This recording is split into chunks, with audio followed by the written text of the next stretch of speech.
नमस्कार, मी राधिका आणि गेल्या व्हिडिओमध्ये आपण काय बघितलं होतं तर डोळ्यांचा भाव हा लेसन एक्सप्लेन केलेला होता. आज आपण या व्हिडिओमध्ये त्याचे क्वेश्चन आन्सर्स बघणार आहोत. आता क्वेश्चन आन्सर्समध्ये आपण पूर्ण ग्रामर पण एक्सप्लेन करणार आहोत, जे क्वेश्चन्स आहेत किंवा एक्झामला तुम्ही कशा पद्धतीने तुम्ही तुमच्या ओन वर्डमध्ये पण हे आन्सर्स कसे लिहू शकता हे सगळं आपण डिटेलमध्ये एक्सप्लेन करणार आहोत. तर चला व्हिडिओला सुरुवात करूया. पहिला क्वेश्चन आहे, एका वाक्यात उत्तरे लिहा. त्याच्यामध्ये पहिला काय सांगितलेलं आहे तर रस्त्याने कोण ओरडत चालले होते. रस्त्याने कोण ओरडत चाललं होतं तर उत्तर येणार आहे रस्त्याने एक भिकारी ओरडत चालला होता. म्हणजे रात्रीचे जेव्हा अंधार होता तेव्हा कोण ओरडत होता तर तो एक भिकारी होता, तो ओरडत चालला होता. काय तर देवाला नावं ठेवत होता तो. सेकंड आहे, श्रीमंत माणूस काय ऐकत बसला होता. तो जो श्रीमंत व्यक्ती होता तो काय करत बसला होता तर आन्सर येणार आहे श्रीमंत माणूस एका नामांकित गवयाचे गाणे ऐकत होता. आणि तो जो श्रीमंत माणूस आहे तो काय करत होता, नामांकित गवई म्हणजे फेमस सिंगरचं गाणं ऐकत बसला होता.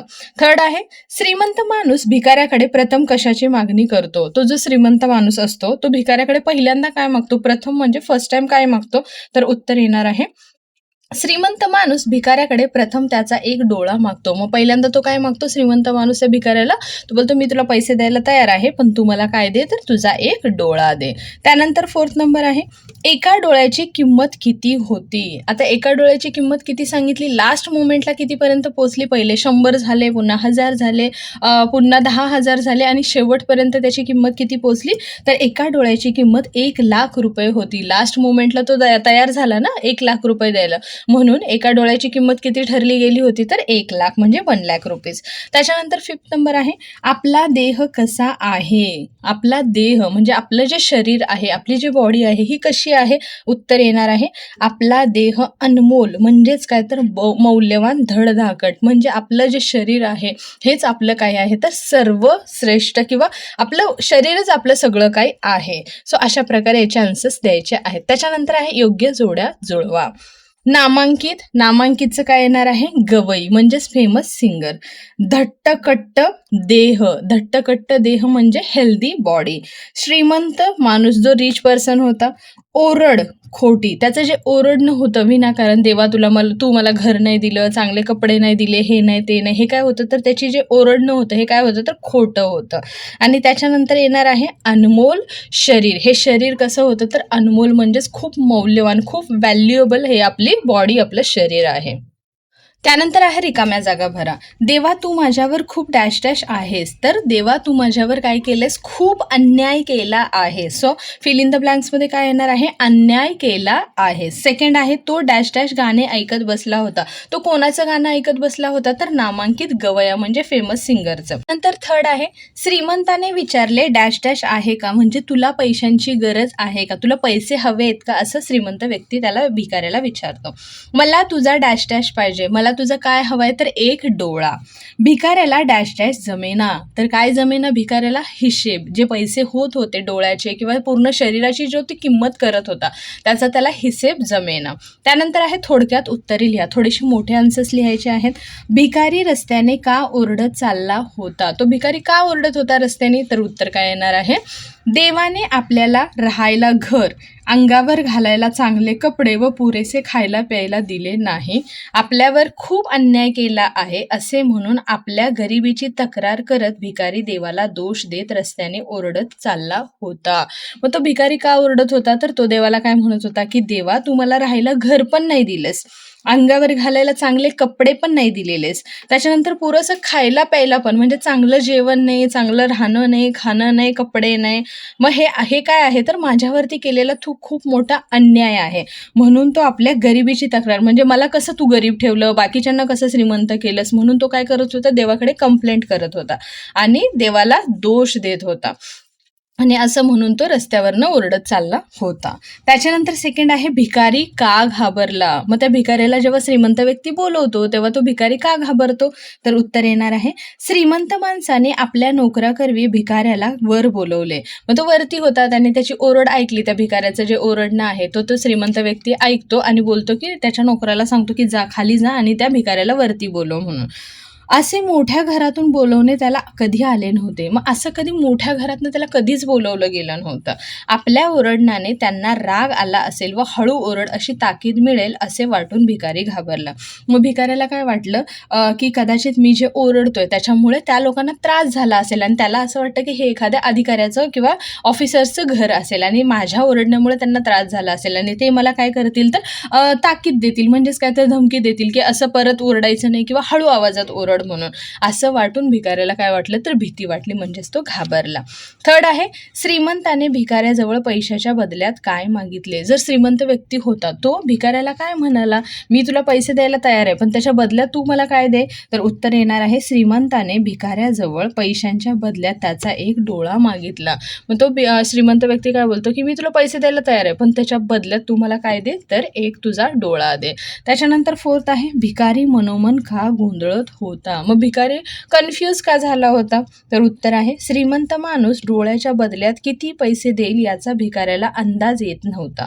100 रुपये, 1000 रुपये, मग 10,000 आणि शेवटी 1,00,000 अशी किंमत वाढत गेल्याने आपण फारच कमी किंमत सांगतोय असे वाटून तो मनोमन गोंधळत होता. तो कन्फ्यूज का व्हायला लागला होता, कारण श्रीमंत माणूस डोळ्याच्या बदल्यामध्ये म्हणजे त्याचा एक डोळा घेणार होता आणि त्याच्या बदल्यात तो त्यांना पैसे देणार होता. किती, भिकाऱ्याने पहिल्यांदा किती मागितले तर 100 रुपये मागितले. तो श्रीमंत व्यक्ती हा बोलला. त्याच्यानंतर त्याला असं वाटलं की मी कमी सांगतोय, मग तो बोलतोय की नाही मला 1,000 हवेत. तो तरी पण तो श्रीमंत व्यक्ती हा म्हणतो. मग त्याला असं वाटतं की नाही मी कमी किंमत सांगतोय का, मग परत तो 10,000 बोलतो. तो बोलतो की नाही चुकून माझ्या तोंडातून असा शब्द निघाला की मला ॲक्च्युली 10,000 बोलायचं होतं. तरी पण श्रीमंत व्यक्ती हाच बोलतो. मग शेवटी असं वाटतं की नाही अजून मी खूप कमी किंमत सांगतोय का, मग मी 1,00,000 सांगतो. तरी पण तो 1,00,000 सांगितल्यावरती पण श्रीमंत व्यक्ती बोलतो की हा चालेल मी 1,00,000 रुपये पण द्यायला तयार आहे.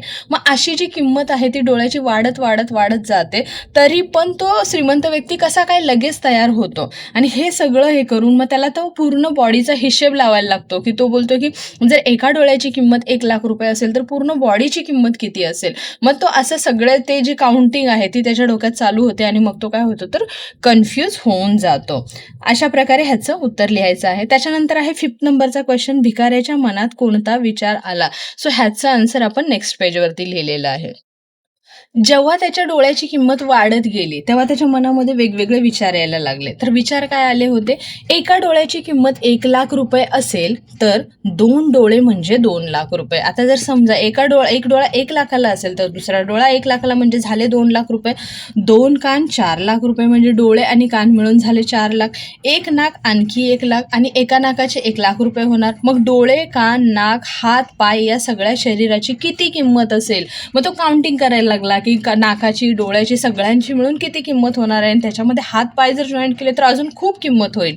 हातापायांचा भाव तर नक्कीच जास्त असणार आणि हातापायांची जी किंमत आहे त्याची जी व्हॅल्यू आहे ही नक्कीच ह्यांच्या डोळ्यांपेक्षा आणि कानापेक्षा, नाकापेक्षा जास्त असणार. का, कारण हे खूप लांब आहेत, खूप हेल्पफुल आहेत. असा विचार भिकाऱ्याच्या मनात आला. मग तो असं विचार करायला लागला की ह्या शरीराची किंमत किती मोठी आहे. सो अशा प्रकारे तुम्हाला लिहायचं आहे की त्याच्या मनामध्ये कोणकोणते विचार आले होते. त्यानंतर 6th नंबर आहे, भिकारी श्रीमंत माणसापुढे हात जोडून काय म्हणाला. मग जो भिकारी असतो तो लास्टला श्रीमंत व्यक्तीच्या समोर हात जोडून काय म्हणतो. तर उत्तर येणार आहे, भिकारी श्रीमंत माणसापुढे वाकून हात जोडून म्हणाला, साहेब मी देवाला फुकट दोष दिला. मग तो भिकारी काय बोलतो की साहेब मला माफ करा, मी उगाचच माझ्या देवाला दोष देत होतो. त्याने मला धडधाकट शरीर दिलं आहे, म्हणजे त्याने मला एवढं हेल्दी बॉडी, हेल्दी शरीर दिलंय. अजून मला काय पाहिजे, मग अजून मला काय हवंय. माझी ओरड खोटी आहे आणि माझं हे आरडाओरडा करणं, देवाला दोष देणं हे सगळं काय आहे तर खोटं आहे. क्षमा करा, मला माफ करा. मला इतका अनमोल देह दिला आहे, आता मी कष्ट करून पोट भरेन आणि मला जे व्हॅल्युएबल एवढी बॉडी दिलेली आहे देवाने, ती बॉडीचा वापर करेन, मी त्या शरीराचा वापर करून कष्ट करेन आणि मी काय करेन, माझं पोट भरेन. म्हणजे मी चांगलं घर घेईन, चांगले कपडे स्वतःहून मी करू शकतो, घेऊ शकतो, चांगलं खाऊ पिऊ शकतो. म्हणजेच काय तर देवांनी दोघांनाही सेम शरीर दिलं होतं. पण जो श्रीमंत व्यक्ती होता त्याने कष्ट करून हे सगळं उभं केलं होतं, जसं की मोठं घर, चांगले कपडे, चांगलं खाणं पिणं. आणि हा काय करत होता तर त्याच्या अपोजिट देवाला ओरडत होता. त्याला असं वाटत होतं की देवाने हे सगळं मला आयतं दिलं पाहिजे. त्याच्यानंतर खाली आहे, खालील शब्दांचे समानार्थी शब्द म्हणजेच मिनिंग्स लिहायचे आहेत. हात म्हणजेच काय तर हाताचा दुसरा शब्द येणार आहे कर. डोळा म्हणजे नयन किंवा नेत्र. कानचं येणार आहे श्रवण, पायचं येणार आहे चरण किंवा पद, देवचं येणार आहे ईश्वर किंवा परमेश्वर, कष्ट म्हणजे श्रम, मेहनत, दोन्हीतलं एक कुठलं पण लिहू शकता. घरचं येणार आहे गृह, सदन किंवा भवन, कपडेचं येणार आहे वस्त्र. सो अशा प्रकारे तुम्हाला समानार्थी शब्द लिहायचे आहेत. त्याच्यानंतर आहे विरुद्धार्थी शब्द. देवचं येणार आहे दानव किंवा राक्षस, शांतचं होणार आहे अशांत, रात्रचं अपोजिट होणार आहे दिवस, श्रीमंत गरीब, मोठे लहान, हळू आणि जोरात. त्याच्यानंतर बंगलाचं अपोजिट आहे झोपडी आणि फुकटचं येणार आहे मोल देऊन किंवा किमती. त्यालाच काय म्हणतात तर ह्याला अनमोल म्हणू शकतो किंवा व्हॅल्युएबल. त्यानंतर आहे खालील शब्दांचे लिंग ओळखा, म्हणजे आपल्याला जेंडर फाइंड आउट करायला सांगितलेलं आहे. आता जेंडर फाइंड आउट करताना सिम्पल ट्रिक लक्षात ठेवायची, जो पण शब्द दिलेला आहे त्याच्यासमोर आपल्याला तो, ती किंवा ते हे सगळे जे शब्द वापरलेले असतात ते आपल्या डेली यूजमध्ये आलेले किंवा आपण डेली हे शब्द बोलत असतो असे शब्द असतात. आता रुपया बोलताना आपण कसं बोलतो, तो रुपया, तो आला म्हणजे ऑब्वियसली तो काय झाला तर पुल्लिंग झाला. त्याच्यानंतर दुसरा काय आहे पैसे. आता पैसे म्हणताना आपण काय म्हणतो, ते पैसे म्हणतो, म्हणजे ते नपुसकलिंगमध्ये यायला पाहिजे, पण असं नाही होणार. का? कारण पैसाचं अनेक वचन प्ल्युरल फॉर्ममध्ये गेल्यावरती ते काय बनणार आहे पैसे, म्हणजे ऑब्वियसली तो पण काय असणार आहे, तो पैसा, पैसाचा पैसे बनले म्हणून आता पैसे पण कशामध्ये जाणार तर पुल्लिंगमध्येच जाणार. थर्ड आहे गल्ली. गल्लीला बोलताना आपण काय बोलतो तर ती गल्ली, ती असेल स्त्रीलिंग, तो असेल पुल्लिंग, ते असेल तर नपुसकलिंग. देव काय येणार आहे पुल्लिंगमध्ये जाणार आहे. सो अशा प्रकारे तुम्हाला याचे क्वेश्चन आन्सर्स किंवा जेंडर फाइंड आउट करा सांगितलं, वचन बदला सिंग्युलर टू प्ल्युरल, तर अशा प्रकारे तुम्ही करू शकता. आय होप तुम्हाला हा लेसन समजला असेल. जर तुम्हाला माझे व्हिडिओज आवडत असतील, समजत असतील तर चॅनेलला नक्की लाईक, शेअर आणि सबस्क्राईब करा. आणि अशाच प्रकारचे दुसरे जे सिलेबस आहेत जसे की माऊली झाला, सप्तरंग झाला, सुलभ भारती झाले, असे त्याचे सगळे लेसन मी मराठी आणि हिंदी दोघांमधून एक्सप्लेन केलेले आहेत, तर तुम्ही तेही बघू शकता. तर भेटूया पुढच्या व्हिडिओमध्ये. तोपर्यंत बाय बाय.